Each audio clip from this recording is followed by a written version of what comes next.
Salut tout le monde! Aujourd'hui, nous plongeons dans les fascinantes premières rencontres entre les premiers peuples et les explorateurs européens au Canada. Accrochez-vous, car ce voyage couvre des milliers d'années en seulement quelques minutes. D'abord, plantons le décor avec les sociétés autochtones diverses et sophistiquées qui existaient bien avant l'arrivée des Européens. Ces communautés étaient profondément liées à la terre, avec des systèmes de gouvernance uniques, des croyances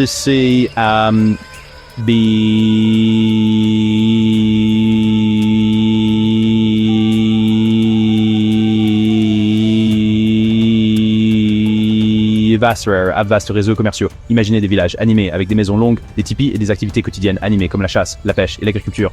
Maintenant, avançons rapidement jusque l'homme alentour de l'an 1000, lorsque les explorateurs nordiques ont débarqué à Terre-Neuve, établissant une colonie temporaire à Lens aux Meadows. Cette première présence européenne fut brève et eut un impact limité, mais elle prépara le terrain pour de futures rencontres. Sautons jusqu'à la fin des années 1400. Nous rencontrons Jean Cabot, qui a navigué depuis l'Angleterre en 1497. Cabot a cartographié la côte est, probablement en débarquant à Terre-Neuve ou au Cap-Breton, et a revendiqué la terre pour l'Angleterre. Imaginez l'excitation et l'ambition de ces premiers explorateurs, même s'ils ont ignoré les territoires autochtones établis. Le suivant est Jacques Cartier, qui a effectué 3 voyages entre 1934 et 1942. Cartier a exploré le golfe du Saint-Laurent et le fleuve Saint-Laurent, rencontrant les peuples iroquois à Stadacona et Hochelaga. Il a même kidnappé des Sudso autochtones et il les a ramenés en France.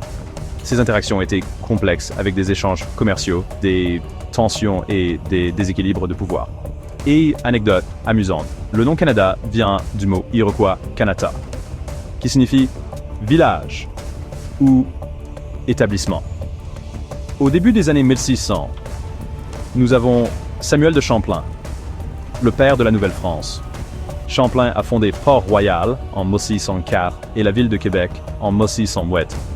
Il a formé des alliances stratégiques avec les Hurons, Wendat, les Algonquins et les Montagnais, se retrouvant souvent impliqués dans leurs conflits contre les Haudenosaunee.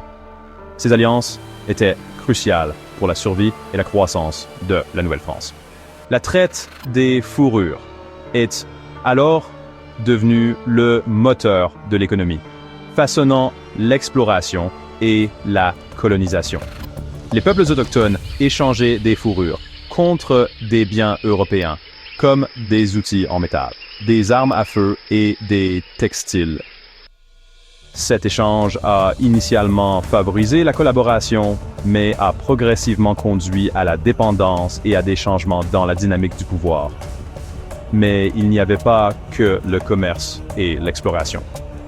L'arrivée des Européens a apporté des maladies dévastatrices comme la variole, la rougeole et la grippe aux populations autochtones, provoquant un déclin catastrophique. Des communautés entières ont été anéanties des